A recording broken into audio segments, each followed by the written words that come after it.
on a un enjeu considérable à faire en sorte que la République ait encore ses lois et ses règles qui s'appliquent dans ces quartiers, dont certains ont donné le sentiment, et plus que le sentiment parfois, d'être en dehors du champ de la République. Donc la loi ne s'applique pas dans certains quartiers, c'est ce que vous nous dites aujourd'hui.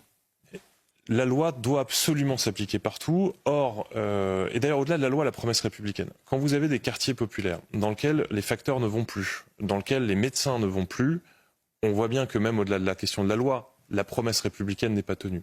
Quand vous avez du mal à accéder à certains quartiers, moi je me souviens que élu maire en 2014, il y a certains quartiers de la ville où la police municipale ne pouvait même plus, ne pouvait pas du tout rentrer.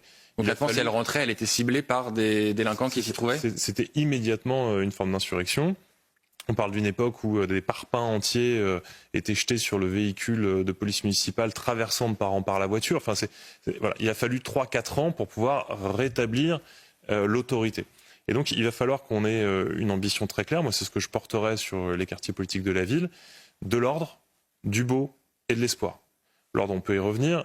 Le beau, c'est effectivement ce qu'on évoquait sur casser les ghettos, reconstruire de l'efficace, un cadre de vie sain.